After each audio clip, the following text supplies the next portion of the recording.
Halo, habari, karibuni Pedo and Rose Stories. Namshukuru Mwenyezi Mungu mwingi wa rehema, niko salama. Mada ya leo ni njia mbadala za wasiokwenda kwenye vikundi.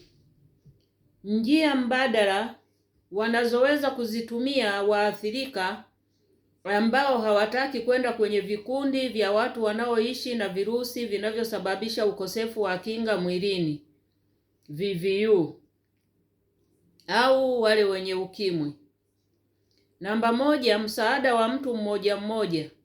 Unaweza ukampa msaada mtu mmoja mmoja, wanafunguka zaidi kuliko kwenda kwenye vikundi, kwa sababu hawataki kwenda kwenye vikundi, hawataki kufahamika, hawataki waonekane, hawataki wajulikane.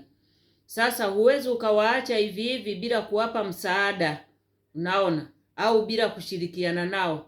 Unapoongea na mtu mmoja mmoja yule ambaye unamfahamu, wanafunguka vizuri zaidi na unapata taarifa au habari nzuri zaidi ambazo mnaweza mkabadilishana mawazo, ukajifunza kutoka kwao na wao wakajifunza kutoka kwako.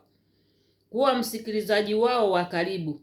Yaani wewe unachotakiwa ni kuwasikiliza, uwe msikilizaji wa karibu. Usiwe mtu wa kuwahukumu wala kuwajaji, ili waweze kuelewa kwamba hawako peke yao, kuna wengine karibu yao.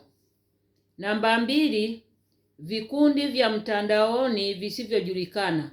Kama mtu hataki kwenda kwenye vikundi, kwa hiyo anaweza akajiunga kwenye vikundi vya mtandaoni ambavyo havijulikani.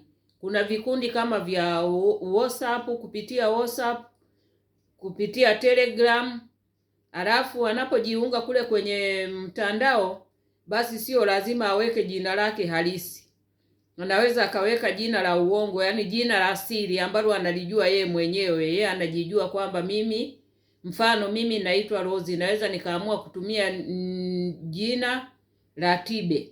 Naona ikawa ndo nickname yangu, lakini ndo ikawa jina langu. Kwa hiyo hata ukiingia kwenye Zoom una mute. Unaona, hakuna anaye, unaandika jina lako pale Tibe, hakuna anaye kuona sura, lakini tayari utakuwa umejifunza mambo mengi sana kupitia kwenye vikundi. Kwa hiyo uoga wa kufichuka unapungua. Ule uoga kwamba nikienda kwenye vikundi wataniona, ile hali itakuwa imepungua. Alafu namba tatu, msaada unaopitia huduma za kawaida. Kliniki za kawaida kutoa ushauri na saha. Unaona, kuna kliniki za kawaida ambazo zinatoa ushauri na saha. Mfano, kuna makanisani, unaweza kukuta makanisani kuna watu wanatoa ushauri na saha, misikitini watu wanatoa ushauri na saha, vikundi vya vijana, unaona. Vyote hivyo unaweza kukuta vipo na vyote vinatoa ushauri na saha. Alafu kuwapa taarifa tu bila kuwashinikiza. Wewe unachotakiwa kuwapa ni taarifa kwamba kuna vikundi vya mitandaoni ambavyo huwezi ukajulikana, huwezi ukaonekana. Lakini hutakiwi kumshinikiza mtu kwamba nenda kwa jiunge kwenye vikundi vya mitandaoni, hapana. Mfano mimi hapa naelezea tu watu waweze kuelewa kwamba wewe umeathirika, unaishi na virusi vinavyosababisha ukosefu wa kinga mwilini. Unatakiwa ni vizuri uende kwenye vikundi. Lakini kama hutaki kwenda kwenye vikundi, basi sasa hivi kuna teknolojia, jiunge na vikundi vya mitandaoni. WhatsApp utakuwa unatumia Zoom, kuna Telegram, sio lazima uweke jina lako, unaweka jina la siri. Kwa hiyo hii ndo mada ya leo ambayo nimeona nizungumzie, njia mbadala za wasiokwenda kwenye vikundi, waathirika wasiokwenda kwenye vikundi. Namba moja, msaada wa mtu mmoja mmoja, ili ajione wasijione kwamba wako peke yao.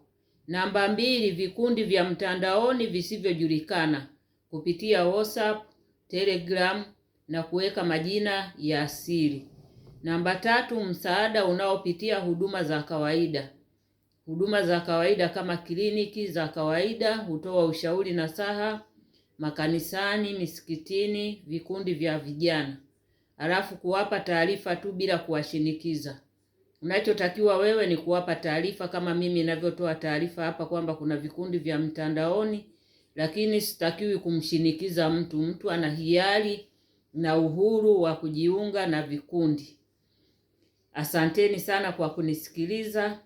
Msisahau kulike, kushare, kucomment na kusubscribe kwenye hii channel. Niungeni mikono. Asanteni sana.